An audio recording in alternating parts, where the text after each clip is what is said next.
Well, hello. Hello there. It's been a while. I think it's been a couple months since I've kind of logged on and done one of these. I got through my last endoscopy with no issues. And let's fast forward now. It's November of 2025.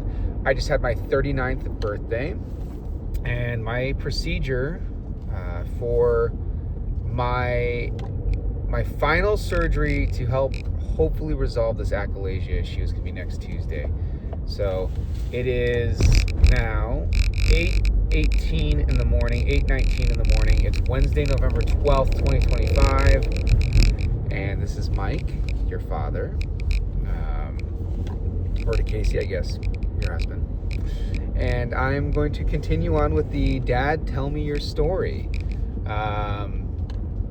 I know I've kind of talked about it in the past, but this is one of those things that I always thought would be nice to have, just in case something happens. And by the way, nothing's going to happen. It's a very low risk surgery. Next Tuesday, I'm going to go in. They're going to put me under. I have to go into the hospital about 4 in the morning, which, that's rough. And then when I check in, they're going to take real good care of me.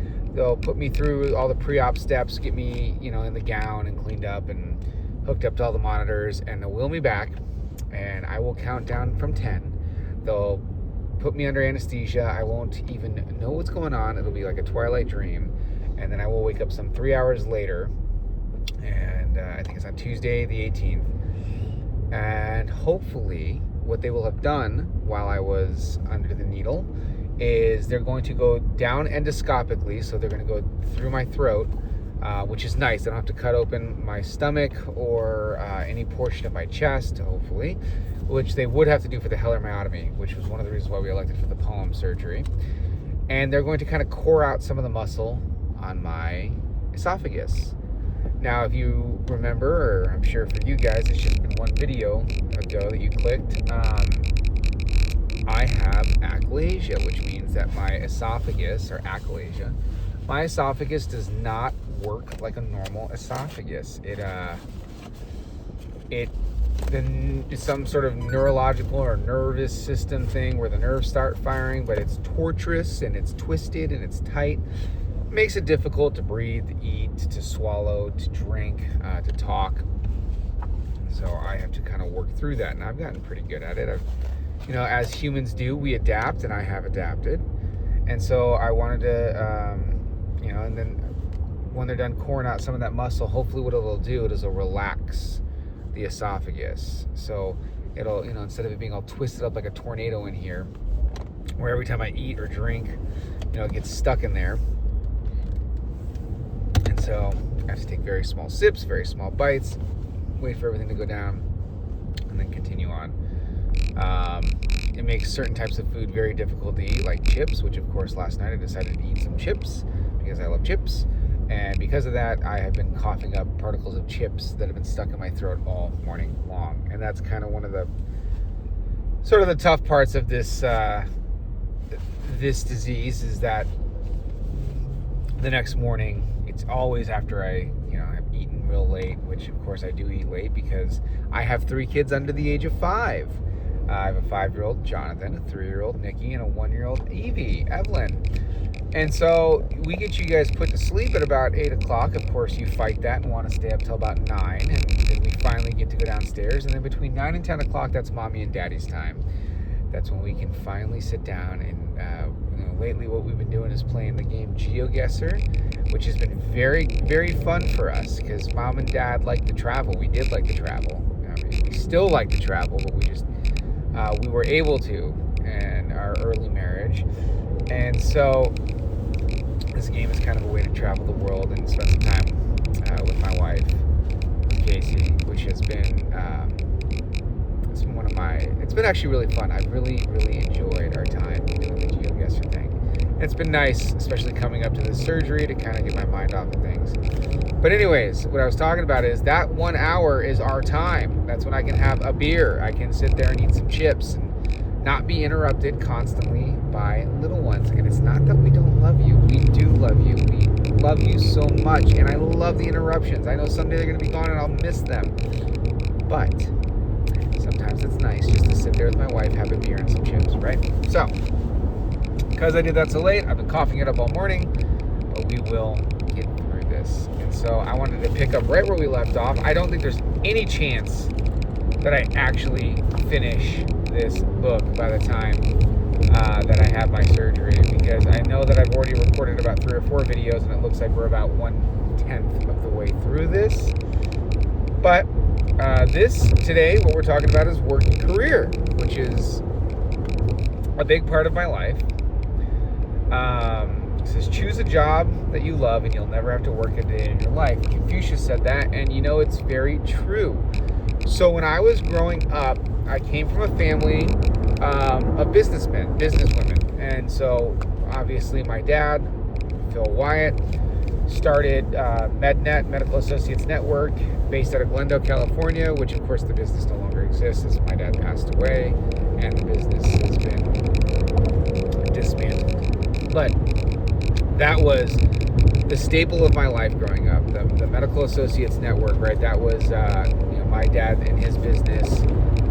It afforded us to do some great things, but at the same time there were some drawbacks to him being a businessman, and I saw that at a young age, right? So he was often traveling on business trips, far and away, staying up late working, right? He did not have a 9 to 5 in that sense. He didn't get overtime. He didn't have working hours.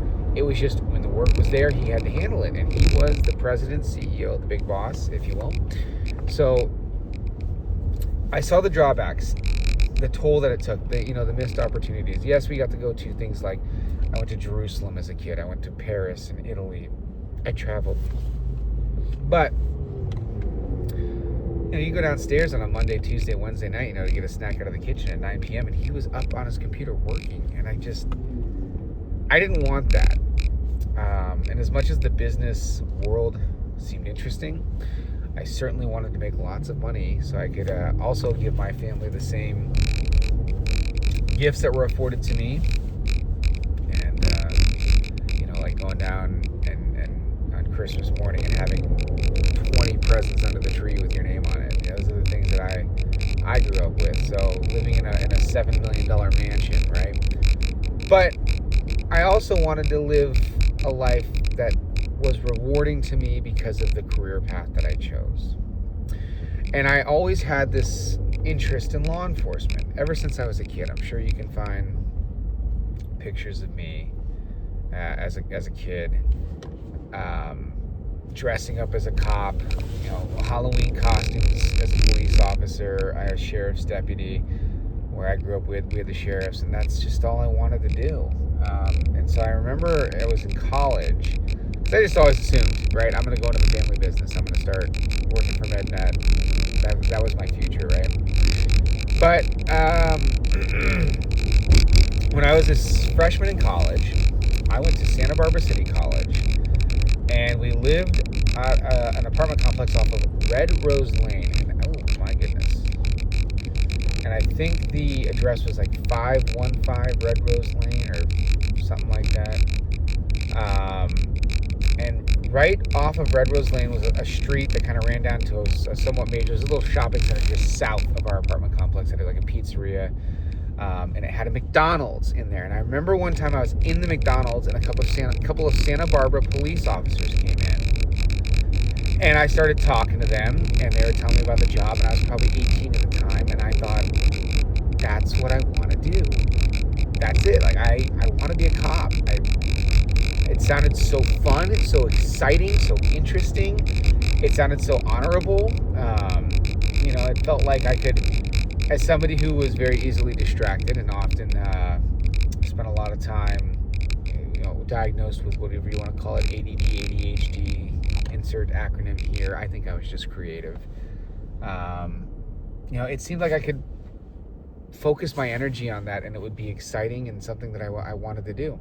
So I started a new path in life. I mean, you talk about little things that influence you, and that was a good example. It was meeting these two officers who were probably just grabbing a Big Mac, right?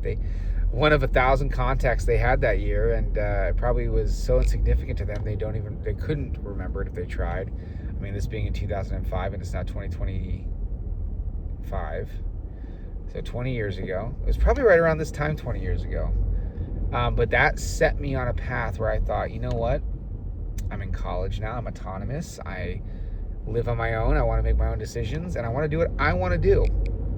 School didn't interest me. Education, obviously, an education interested me, but the actual schooling, the sitting in the classroom and listening to somebody teach you, I didn't like that. That wasn't my type of learning. I was more of a kinetic learner. I wanted to learn by doing. I wanted to get out there and just do.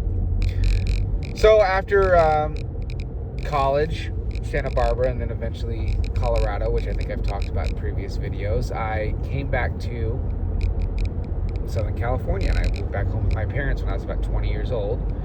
And I got hired with the Glendale College Police Department. Now, that might sound like, why'd you go to Glendale College? Well, there was a couple reasons for that. One, this was in 2007, 2008, and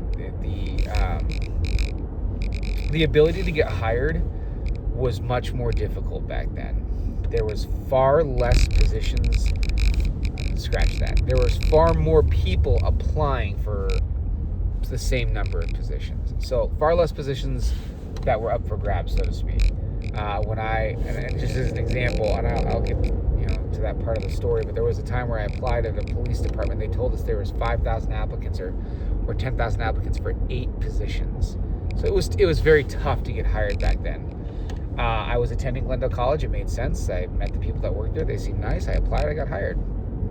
So that started my career. It was October, I want to say 10th or 15th of 2007. That's when I started my career in law enforcement. I became a police cadet. I worked as a cadet for about 5 years while I also went to school. So, I told you I went to school in 2006 in Santa Barbara, 2007 in Colorado, 2008 and 9 were at Glendale College, and I had to pretty much restart my first 2 years of college. I didn't study or do well. And now that I'd found this focus, this law enforcement, police work, that I wanted to do it. I was excited to do it. It drove me. It motivated me. Now all of a sudden, I was ready to go to school and learn. And that's what you have to do. You have to find what it is that interests you. What do you want to do? And if it's something that doesn't align with what your family wants, well, then hey, tough cookies, man. You're your own person. You got to do what's right for you. You have to do what best suits your life, what's going to make you happy. Because if you are happy doing the job, you'll never work a day in your life. I truly, truly believe that, and I lived it for the last 20 years at least. So I got hired at Glendale College. I was a police cadet. I got promoted a couple times, senior cadet, corporal, and then eventually senior corporal, where I managed the entire program. So as a civilian employee of the Glendale College Police Department, I was in charge of, at points, 20 cadets or so that were underneath me. I was in charge of scheduling, logistics, ordering equipment, training, discipline, I mean, you name it. And it was a great experience as somebody who was, in his early 20s and trying to get into law enforcement. And for what it's worth, if they still have those programs, if you want to get into law enforcement or be a firefighter or do something in the government or public domain, if they have some sort of cadet program or internship, get your feet wet. And I'm going to tell you, 1, it gives you a taste of the job, which is huge, but 2, it gets your name on that registry, right? You can now put on your application that you've worked there, that you've done that. You can now say on your Voidire that you had that experience. You can put it on your resume, and that is huge. It's a talking point when you go into an interview. You can say, I did that. So I was able to say that I had managed people at a law enforcement agency, which, who can say that, right? Before being a cop. The stars aligned, and I was very lucky. And in 2011, I started my application process. I finished school. I graduated Northridge, Cal State Northridge in 2011. I said, all right, now it's time to do this for real. And in 2008, we had the Great Recession. Thanks, Obama. And nobody was hiring. Government was reeling. Budgets were slashed. There were no open positions. When vacancies came up, they just held on to them because they needed that money. Budgets were really bad. And so when 2011 came around, 2010, 2011, I started applying. there weren't very many agencies that were hiring. Applied with Glendale PD. I think it was as a dispatcher because they didn't even have sworn positions open. I didn't really want to do that. And I applied with Burbank PD as a police officer. I got through their hiring process. That was the one where I was telling you I made it to backgrounds. And after passing the hiring portion, the testing portion, they told me that there were 8 positions available. There was 5,000 applicants. And of the final 50 that I was in, call it 50, something like 12 or 14 were already City of Burbank employees, and they had first right of refusal to the job. And I thought, what? How do I even get hired, right? It was just a different world back then. Now, agencies struggle to get people to apply or get hired. But back then, there was no shortage of applicants, and there was a shortage of positions. So with the Burbank thing, I remember the background investigator said, you have a speeding ticket. I did. I had a speeding ticket. And he said, you should probably wait a year before you apply. Nowadays, I don't even know if they care about your speeding ticket. But back then, that was a reason for them to say, hey, maybe we're going to go in a different direction. But they told me they weren't going to disqualify me. They'd let me move forward. And I got nervous. I said, I don't want to have a disqualification or a non-select on my record. So I withdrew from Burbank PD. I went back to Glendale College Police, and my sergeant told me that I was an idiot. He said, Mike, that was a test. They were just trying to see if you were truly dedicated. I said, well, if that was a test, that was a piss poor test because they scared away a very decent applicant. I also simultaneously was applying with the LAPD and the LA County Sheriff's Department, and in early 2012, I got a phone call, and I was told that the Los Angeles Police Department had hired me as a police officer, and I was to start the academy on May 21st, 2012. That was my Black Monday. And so I accepted the position. Like 2 days later, the Sheriff's Department called, LA County Sheriff, which is where I wanted to work. Ironically, that's where I grew up in La Cañada. We had the sheriff. They were just $1 late, a day short, $1 late. I don't know how that saying goes, but that's what they were. I said I already accepted the position with LA. And bless his heart, I think that background investigator said something like, hey man, what can we do? You want to work for us, not for them. And I said, hey, I appreciate it, but I made this commitment. I took the job with LAPD. That's going to be my future. And it was. So I started the academy. The academy was the best experience of my life. I don't give a what other people say about how tough it is. Yeah, it's tough.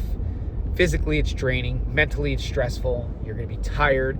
They're going to work you down to you have nothing left, and then you're going to push some more. But it teaches you something about you, that you can be broken and still fight and still push forward. It's incredible what the human body can do. I was commuting to the academy from the Montrose area at the time. I was living with my mom, and I was getting up at 4 in the morning every day to drive into the academy to be there by 6 when it started. It was a military-style academy for 6 months.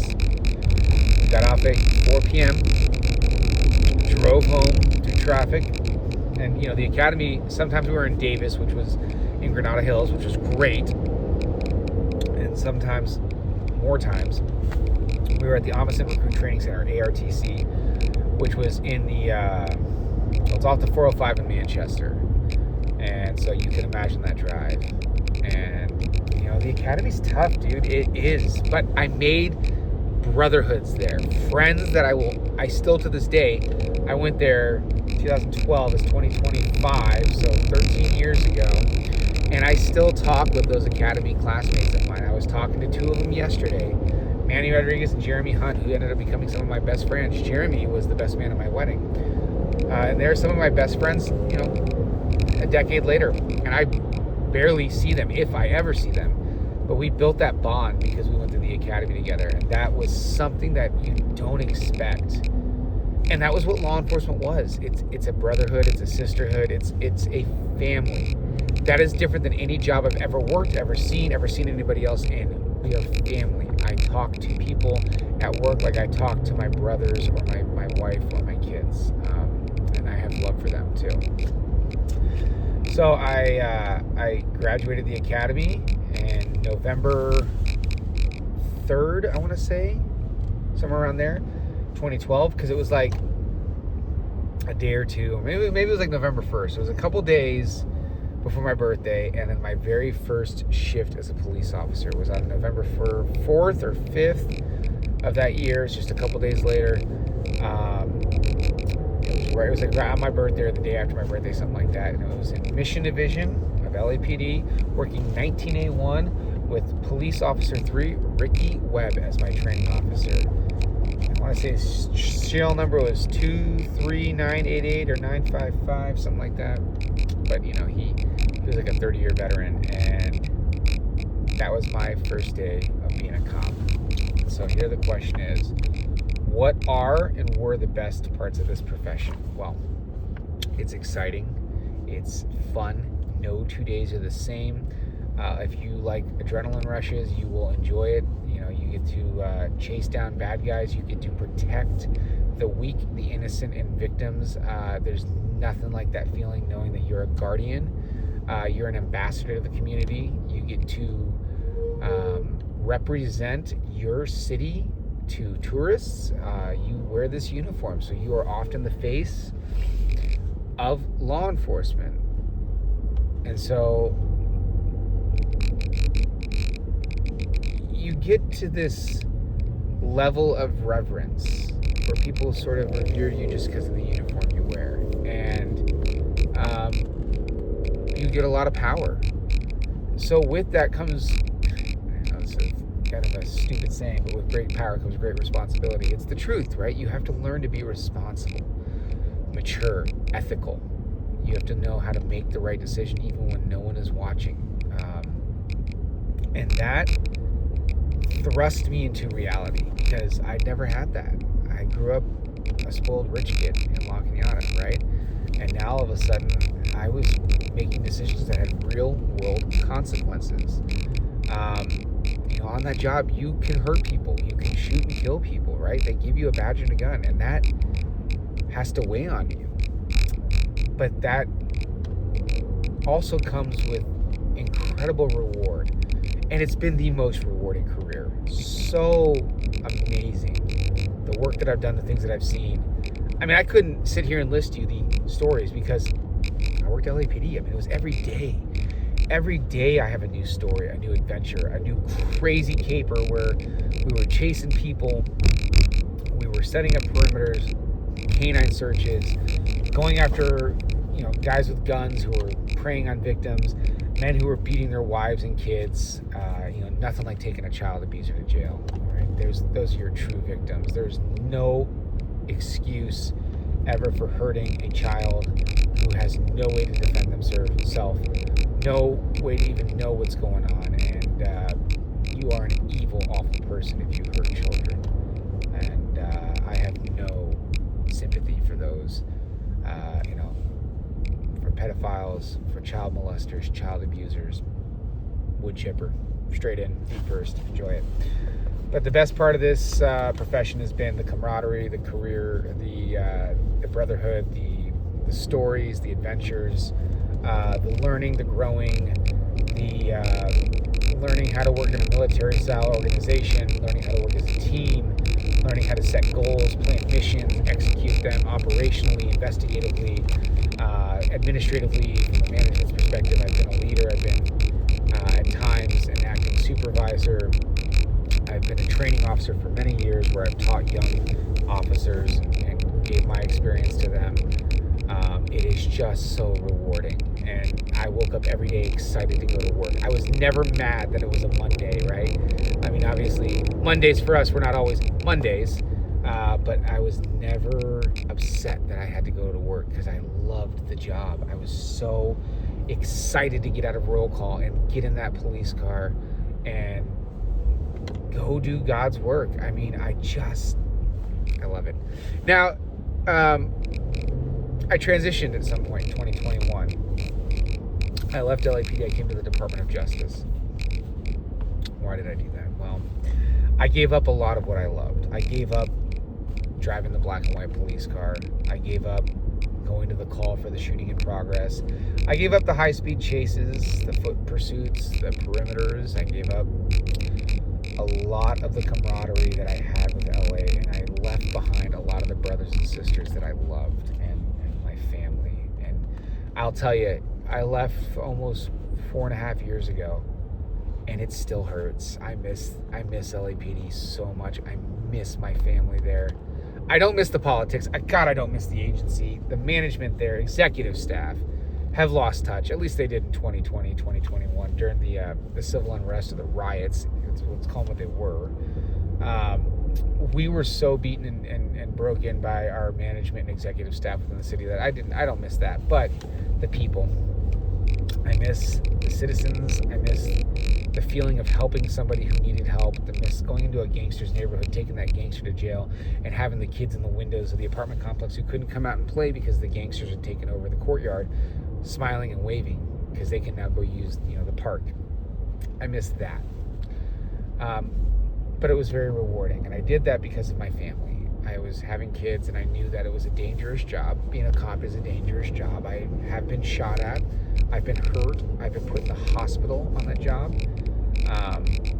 There's a lot that they don't tell you about what you see causing, the mental pain and to a certain extent, sort of like PTSD, because you do experience great horror. The things that they don't show you on TV or in the movies, right? They cut away because it's too graphic. You have to see it and deal with it. So I don't miss that. And I'm very happy for the decision I made because I have now gotten to see my kids grow. Not a lot of cops get to do that.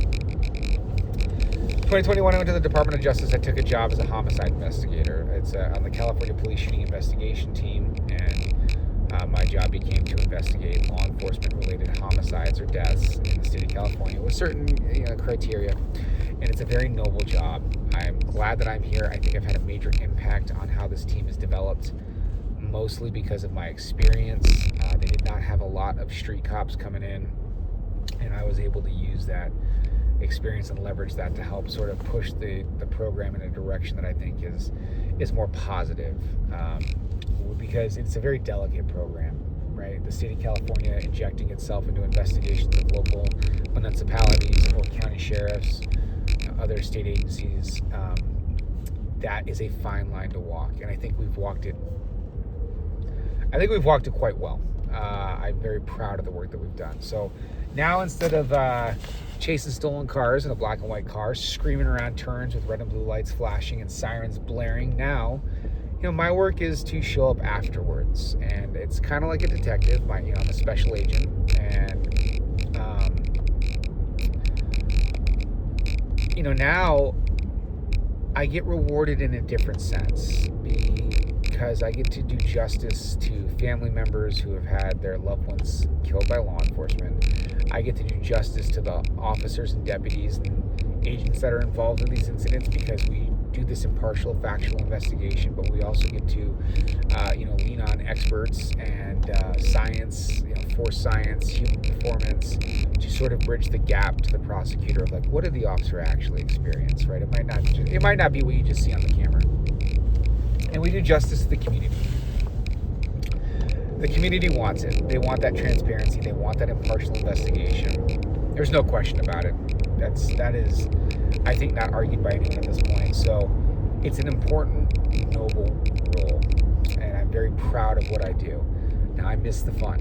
I certainly do. I miss being a cop. I miss being a street cop. I miss that camaraderie. I have a different set. I got a different camaraderie now. Now I got to do, camaraderie with guys because we all have to wake up at 3 a.m. and go to drive 4 hours away because there was a shooting that occurred. And it's funny because I will think to myself, God, I used to do this just for free. I mean, when I was at LA, I liked working graveyards and night shifts. So I was up at 3 a.m. driving to the odd ends of the earth to solve crime. But it is one of the best parts of the job. What aspects do you dislike about it? Politics. I don't know why politics has become so intertwined in law enforcement. It shouldn't be.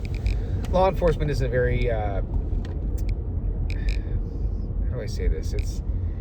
It requires somebody who's an expert in law enforcement to run law enforcement, right? You cannot come into a police department, a justice department, a law enforcement agency, a sheriff's department without experiencing what it's like to be a cop. And we see a lot of that. That's actually kind of the norm now, which is sad because it's been like that for about 10 years. I'd say since around 2012, 2015. 2015, I think, is when we could really sort of quantify that change. The Michael Brown incident, where an officer shot and killed an unarmed civilian, Michael Brown.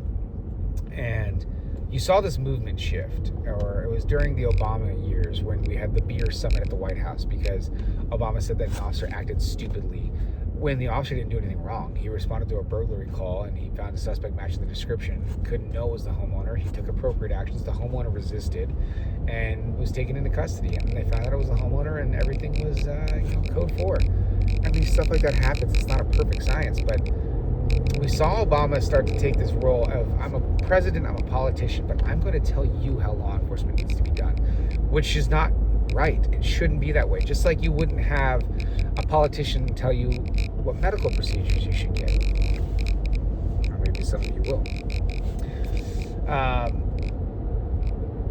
You go to a doctor when you're sick. You take your car to a mechanic when it's not working correctly. You call the fire department when your house is burning down. You should go to the police to ask them how it's best to do police work. And the problem is we have a very vocal group of people, politicians in my opinion, a very vocal minority group. And when I say minority, I'm not talking about race, relax. I mean minority in the sense that they're a smaller group than the majority of people. And they're very vocal, very loud. And the news has given them a microphone, given them a platform, social media has given them a stage to feel important and that they have some sort of authority. And here's the problem with that. They don't know what they're talking about. They have zero experience and they now influence policy. I've had to go to training about implicit bias, that I am somehow biased because of who I am. I mean, that is just the most biased thing I've ever heard. My best friend, the best man at my wedding, is a black man. And I don't look at him as a black man. I look at him as my brother. I always have. I've never seen race. I've never seen color. It does not bother me what the color of your skin is. It's the conviction of your character. I want to know if you can do the right thing. That's what bothers me. If you don't do the right thing, then I don't want to hang out with you. Whether you're white, black, orange, brown, purple, polka dot, it's indifferent. I don't care. I want you to be a good human being. I think God wants you to be a good human being. And we should all love one another and take care of one another.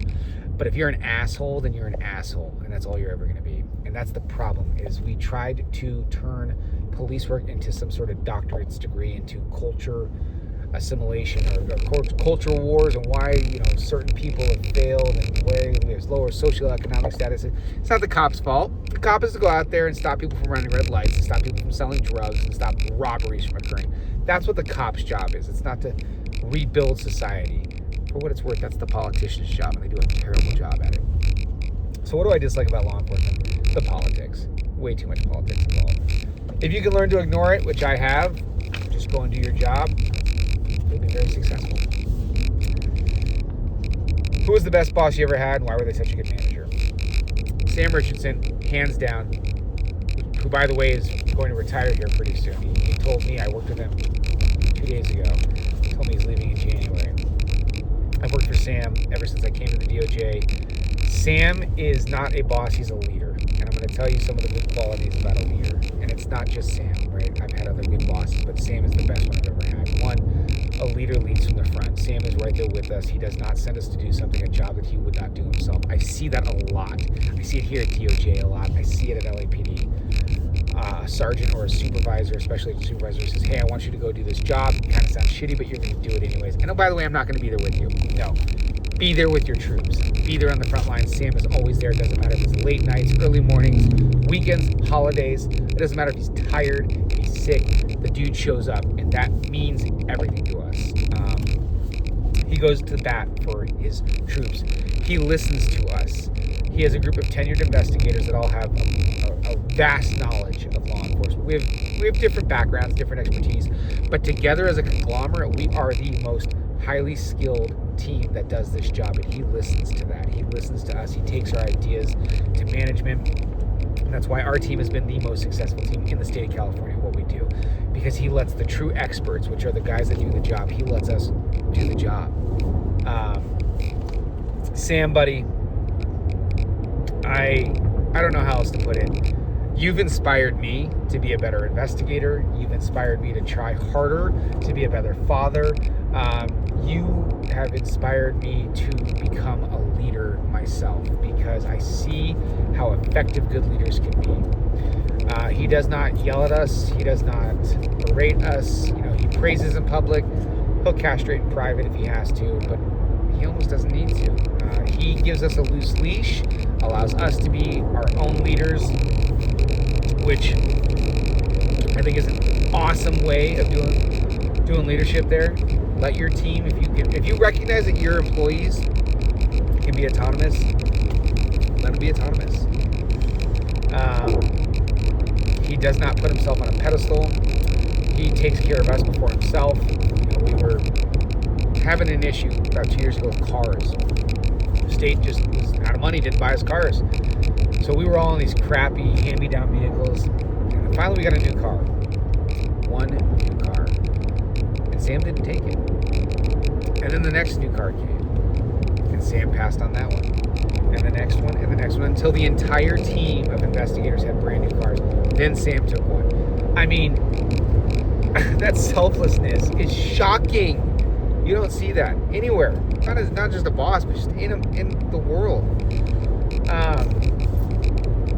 I really didn't know what a good leader was until I worked for Sam Richardson, and now I'm just proud to know that I worked for him. And I hope someday I can be a leader and I can hold a candle to what he does. What are some of your work and career related achievements you're proudest of?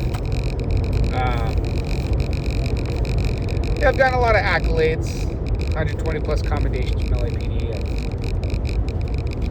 I've handled high profile investigations, the Burlington Coat Factory OIS from December 23rd, 2022 in North Hollywood. I, with Sam, most proud, despite the accolades, despite the rewards that I've gotten in career advancement. I think the thing I'm most proud of was just being a street cop. Those 6-7 years of being a guy in a uniform in a black and white police car going to calls for help. I'm proud of that. I'm proud. I'm not saying I did everything right all the time, but I'm proud for being there for people, for trying to help people. No promotion, no monetary reward, no certificate above my desk. Nothing's going to be as rewarding as seeing victims when you help them. Having kids run up to you and throw their arms around you. People crying because you solved their problem. It is truly what I am the most proud of. There's no question about that. Dad trivia. Oh, okay. Here we go. Have you ever been told that you look like someone famous? If yes, who? Well, this is kind of funny because it just happened. JD Vance. I was out there. We were doing an investigation in Oxnard, California. And right now, immigration is kind of a hot topic in Southern California. And so when we're out there, people think that we're doing immigration enforcement. We don't do that. Not to say that that's not a noble profession. Everyone has their job and their mission. Our mission was not that, but I was accused of that, and one of the agitators came out, shoving a camera in my face, doing one of these, recording me. You're a JD Vance lookalike, and I thought to myself, wow, that's not really a put down. That's kind of a compliment. I mean, JD Vance is a handsome individual. He's the Vice President of the United States. He's brilliant. He's well-spoken. I mean, he's a father, a husband, a leader. So, yeah. I think someone told me I look like JD Vance. What do you think? Right? I don't know. But I'm very happy about that. What's your morning routine? When you have kids, your morning routine is alarm goes off at 6 in the morning, you groan, you cry, you roll over in bed, you try to go back to sleep, but you have to get up, go downstairs, get the kids ready, take them to school, and go to work, get dressed. I mean, I don't have a morning routine right now. My life is chaos. And I don't want you kids to take that negatively. Please. It is perfect chaos. It's blissful chaos. I love my life. I love my kids. I love everything about it. The craziness, the never-ending energy, the trials and tribulations. I love it all. I am so happy, and I wake up smiling. I roll over every morning and see the most beautiful woman in the world laying in bed next to me. I cannot believe that I landed Casey. Woo! Talk about way out of my league, but man, I see her every morning and I'm just like, how? I look at my 3 beautiful kids and I'm in awe at how perfect my life is, my family. In fact, that's why I got to make it through this surgery, because I got to keep living this perfect life. What's your favorite guilty pleasure? I am 39 years old and I still like playing video games and drinking beer. It's my guilty pleasure. I like to, sit down. Like I said, I've been playing GeoGuessr with your mom, but even when I'm by myself, just sit there and play stupid video games and have, 3 or 4 beers and just relax. Like, that's my guilty pleasure. It's probably not the healthiest thing that I do. I'm sure I'm eating terrible food, getting some nachos and sitting there. I mean, I eat like I'm in college, right? That's my guilty pleasure, is eating and drinking like I'm in college and playing video games. What television family reminds you most of your family? It's tough because I don't really watch a lot of TV. I don't know. I think any television family, right? Because all families are going to be kind of alike in a certain sense. We're all going to have our struggles and our comedy. My family's full of comedy. My boys and my little girl are so funny. It's awesome. I don't know. That's tough. I mean, I'm thinking of Modern Family, but I think that's just because that's the only TV family I know of. So I don't really have a great answer for that one. Did you have braces? If yes, how old were you when you got them? I did have braces, teenage years, right? And I definitely, I was riding a bike one time, a BMX bike with Matt Simon, and put my braces through my front lip here. Braces, they're a bitch, man. If you kids get braces, sorry about it. I did. Didn't really do much. I still got crooked ass teeth, but it's part of growing up. Do you like roller coasters? Heck yeah, I like roller coasters. Sissy, young Evie, young Evelyn, my dear, my daughter, you're still too young. I have not gotten you on a roller coaster, but Nikki and Jonathan love roller coasters. They're my little adrenaline junkies. And yes, Sissy, I know you're probably the most adrenaline junkie now when you're watching this. I do know that when you get on your swing, you love to go very high. But my boys, they love roller coasters, and they do roller coasters. I mean, they're 5 and 3 years old, and they're pushing the limits on, hey, stand on your tippy toes so you can get past this limit line here and get on the ride. Nikki's all about it. Jonathan's all about it. They love it. What name would you choose if you had to change your first name? I wouldn't. Michael. Michael Philip Wyatt is my name. It's the best name. I'm proud of that name. I'm very happy that I am Michael Philip Wyatt. I would not change my name. Did you ever skip school? Yes. All the time. I believe that school is important in the sense that you need an education. You need to get, unfortunately, you have to get the degree. But you need that social interaction. But school is not going to teach you everything about life. Say it louder for the people in the back. School is not going to teach you everything about life. School is a structured environment. It's going to be a guarded environment. It's going to teach you what they want you to learn. Go to school, but keep an open mind. Do your own research. Live your own life. Get out there in the real world and see what is actually going on. Biggest problem we have in society today is people look at their phones and that's how they get their information. They are guided by what the TikTok or the Instagram or the Facebook tells them. They do not do their own research. They don't vet information to see if it's true or not, and they don't do any follow-up work. And it's really sad because I do not watch TV. I don't spend too much time on the socials. I do spend some time, but it's more of like with my friends. And it freaking kills me, dude, because I live in the real world. I'm in law enforcement. I'm out here every day. I'm driving to work right now in East LA. What they're showing you on the internet is not true. And what they teach you in schools, while historically factual, may not be the reality of what actually occurred. So go to school, learn your math, learn your English, learn your science, learn your history. But when it comes to society, stop letting fucking college professors tell you who it is you're supposed to vote for, or what it is you're supposed to be aligned with, what politics you're supposed to be involved with. Jesus Christ, teach the kids math and science and English and leave the rest of it to us. I'm very passionate about this. Skip school. Skip school. Go to Knott's Berry Farm. Go to Disneyland. Go to Six Flags. Go with your friends. Those adventures, those experiences are going to be far more influential and important to you when you are my age than sitting through a math class where instead of telling you what 3 times 3 is, the teacher's more interested in telling you why it's important that you fight injustice in a socially unfair world.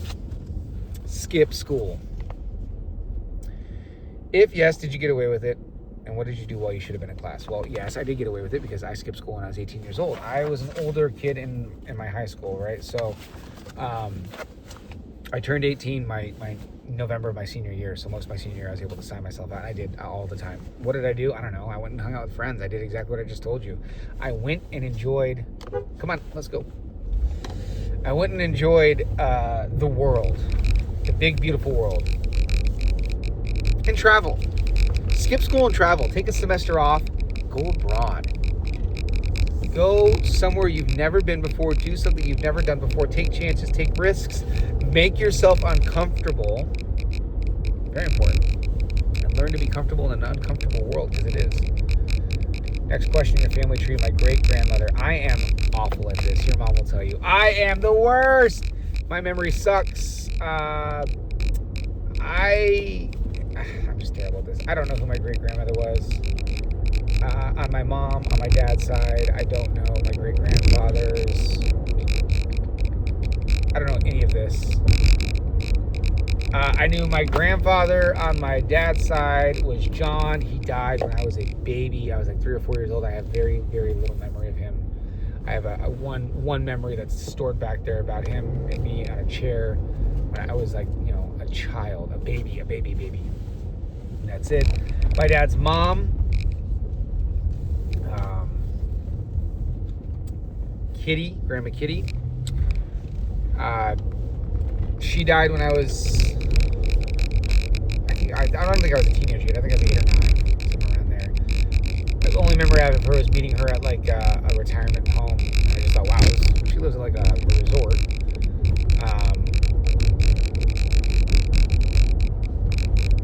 My mom's side, Grandpa was Poppy. Again, died when I was a kid. My memory of him is just they had a basement at their house, and I would go downstairs, and they had these chocolate ice cream bars called fudgesicles, and he'd give me a fudgesicle, and he'd sit in this chair watching TV downstairs. My mom's mom was Dusty. I don't have any memories of her, really. I don't remember. She died. Again, boys and my young daughter, my little kids. I'm sorry that your grandparents died, when you were so young that you may not remember them. They were great. I went through that. That's how I grew up. It's okay. They live on in memories. I didn't get to grow up with my grandparents. And so all my grandparents were dead by the time I was a teenager. My parents were dead by the time I was raising a family. So that's the unfortunate reality of the world is, in the roulette game of life, and the crap game of life, and the dice game of life, sometimes you roll snake eyes, right? I've been very fortunate and very, very blessed in almost every aspect of my life, but this is one area where we just kept getting hit. My grandparents died when I was a kid. My mom died 10 years ago. I mean, long before I had kids. My dad died before my daughter was born, so my 2 boys probably won't remember him, Grandpa Phil. But they were great. They were incredible people, and they should have lived longer. It's the way the world works. Very unfortunate. So yeah, heritage. I don't know. Go do some research. Good luck. I got nothing for you. Parents and grandparents. Oh, this whole section's going to be tough. Okay, where was your mother born and where did she grow up? My mom was born in LaGrange Park, Illinois, I think. I think that's where she grew up. Cicero, does that make sense? Illinois, Chicago area. And I'm fairly certain it was LaGrange Park. 3 words would you use to describe her? Full of love. Those are the 3 words that describe my mom. Just full of love. It didn't matter who you were, what you did to her. She had not a bone in her body full of hatred. She loved everybody. She would have loved you kids as well. My mom was such a special person. She struggled, but what an incredible human being, full of love. In what ways do you most like your mom? My cheeks, my chubby cheeks. I get those from my mom. My type A personality, my disposition to be socially, a social butterfly, to be socially out there, to lead. I get that from my mom. She can strike up a conversation with anybody. My ability to publicly speak and present, that comes from my mom and my dad. Where was your father born? Where did he grow up? Before I move on to my dad, my mom was a great woman, and she unfortunately passed away. And the circumstances of her death was through alcoholism. And so be careful with that, kids. Alcohol is scary. I struggled with it. Luckily, with achalasia, I had to stop drinking, and now I enjoy myself a couple beers in the evening hour, which probably some people would say is too much. But it ended up taking her life. It's serious stuff, man. If you need help, seek help. But when she was not drinking, she was the most special person on the planet. Where was your father born and where did he grow up? Crawfordsville, Indiana, I'm pretty sure. I think that's where he grew up. One time I was shown where his house was. I was a kid, I don't remember. This is kind of one of the unfortunate things about your parents dying when they don't do something like this, and they don't leave much behind in the way of lineage. So I think Crawfordsville, Indiana. 3 words to describe him. Strong, leader, and loving. My dad and my mom were very similar. They were both natural born leaders. They were both willing to put themselves out there to help other people. And my dad was the most important man in my life. There's no doubt about it. I am forever saddened that my mom and dad are not here to see what I've become, to see what my family's become. They would have loved and spoiled you kids rotten, and I would give anything to have them. In what ways do you most like your father? I'm a leader. I'm a teacher. I full of integrity. I do not waver in my convictions, and I do not let anybody tell me or control me. Favorite memory of your mother? Towards the end, I was going out to visit her. I was a young adult when she died, but I would go out and take her to lunch every Thursday. We go to Buffalo Wild Wings, and I used to get these stuffed mushrooms with her. She'd get the buffalo chicken sandwich, and just hanging out, playing the Nintendo Wii. That was the game that was around in the early 2010s. The Mario Party game, she loved that. We would just sit there. I mean, it was just really goofing off, right? Having a good time with my mom. Her cooking. Her cooking. Thanksgiving with my mom. Christmas with my mom. You cannot ever recreate those dishes. I have a cookbook of hers, and I do cook her dishes every once in a while, but God, her stuff. Favorite memory of your father? Camp Fox Indian Guides. I was probably 9 years old, and there was a storm on the beach, and it was a bad one. It was like, hurricane type of winds and rain, and just like the windows of the building had cracked and smashed, and glasses flying everywhere. I mean, people were evacuating the island. And what did my dad and I do? We camped out. He built in this little yurt thing. I don't even know how to describe it. It's imagine the frame of a very small one-room house, but there's no walls. It's just got a roof and then a bunch of frames, and then there's nothing in the house but a bunch of bunks. So there's 2 bunks on all 4 corners, and then there's 2 bunks kind of in the middle, and that's what the structure is. It's just bunks. There's nothing else in there. There's no tables, no couches, no furniture. These bunks are all made out of wood. There's no cushions, nothing. You sleep in them in your sleeping bag, and my dad and I slept through that storm, and Like, that was my dad, right? Nothing was going to push him around. Nothing was going to, defeat him. That's one of my best memories, was Camp Fox with my dad. And I'll take you boys when I get through the surgery. We'll go. And you too, Sissy. I think, so Camp Fox is like dads and lads, but I'm sure they have, one for daughters and dads. But we will have those experiences. That's my favorite memory of my dad. Oh my God, more lineage. Mother's maiden name, Mares, M-A-R-E-S. Do you know what parts of the world your mother's family originates?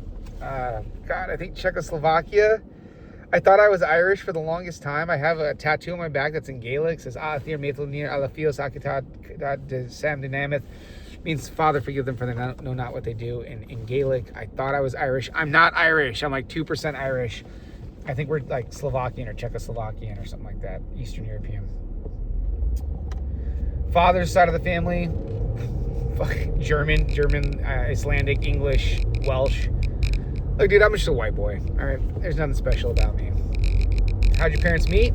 The company they worked for here in Los Angeles. My mom used to tell me the story of my dad. They were working at this company. I don't know the name of the company. I think it was here in LA, and it was some sort of business, like business company, business trade, sales. And my mom would say my dad would show up to her office all the time and ask her out on dates, and she kept telling him no. And then finally one day she caved and she said, yes, I'll go on a date with you. But what she used to remember about him standing there, this is probably in the 70s or maybe 80s, is my dad would sit there smoking cigarettes. Now, my dad did not like cigarettes, but it was funny to hear from my mom that when he was younger, he did smoke cigarettes. And she said he used to take his cigarette butts and he would put them out in the door jamb of her office, right on the little like door jamb, the part of the wall between the door. And she said it would drive her crazy. And I found it funny because she remembered that 30 years later. And she was telling me this, and it's, there's some truth to the fact that girls like bad boys, right? That she remembered that, even though it disgusted her and she hated it and it bothered her, but she remembered it. And, maybe that's what set my dad apart, but that's how they met. How would you describe their relationship? I mean, it was tumultuous, mostly because my dad worked a lot. He was a type A personality. My mom, she started her business and she was a type A personality. Sweats, there's like a gym in La Cañada right there at Foothill and Oakwood, northwest corner near the Ichiban and the, I don't even know, I'm telling you, I don't even think Ichiban exists anymore, but that parking lot there. I think Kobisi Realty's there now. So they would butt heads a lot. They would fight a lot, but they also loved a lot. They split up when I was young, and their greatest gift to the world was us. Parents' occupations: my dad was the president and CEO of Medical Associates Network. He ran an international business for sales, medical products, medical devices. My mom, her trade was, one, being a mom, right? A homemaker, housewife, a mother, but also her last career, I think, was to try and start the gym Sweats, and unfortunately Sweats just turned into it failed. I think she got screwed over by somebody who stole a bunch of her equipment, or I can't remember the drama, but my mom had an extramarital affair with one of the guys at the gym, and they kind of all fell apart. So I think, it wasn't the greatest relationship. You guys are lucky. Your mom and I have the best relationship. We're perfect for each other. Either one of them have unique talents or skills, both of them. My mom was a storyteller, a filmmaker. She had jack of all trades, really. My dad, just, again, truly a leader. Either I'm serving in the military. Yes, my dad was a commander of the United States Navy. He served in the Vietnam War. I'm very proud of that, very proud of my father, very proud of all those who served. But, my dad was a commander on the USS Kearsarge, which was a battleship that was deployed in the Vietnam War, and he deployed overseas to serve our country. More parent and guardian stuff. Favorite family tradition passed down from your parents or grandparents? Oh, man, I don't know if we have any. My mom at Easter used to make the lamb cake. I think we have a mold somewhere. It was just a cake shaped like a lamb. My dad, tradition. We used to go to the Glendale Center Theater and watch A Christmas Carol during the holiday season. That's literally about the most tradition that we had. We didn't do much, and Let me get on the. I gotta negotiate this turn here before I look at the next question because this is a little dicey. Okay. What were your grandparents like on your mother's side? No, I can't answer these questions. I don't know. Where were your father's parents? Where did they grow up? I don't know. They were dead before I got here. Advice your mom gave you and advice your father gave you. So advice my father gave me was commitment. Never give up. When you say you're going to do something, your word is your bond. Always, always, always carry that through. And to always dedicate yourself fully into anything that you do. So if you're going to try something, if you're going to give it a shot, then do your best. There's no point in half-assing it. If you're going to actually go for it, you want to play soccer, be the best effing soccer player there can be. You want to go play baseball, go to the batting cages and put in the effort, right? If you want to be a drama student, then make sure you take the time to go and learn acting. If you want to be an art student, then practice those pastels and pencils and drawings in your notebooks. I mean, if you're going to do something, commit to it and do it fully. Be the best that you can be at it. Never half-ass anything. If you're going to half-ass it, don't do it at all. It's not worth it. From my mom, I would say my mom would tell you that family is the most important thing on the planet and to always be there for family.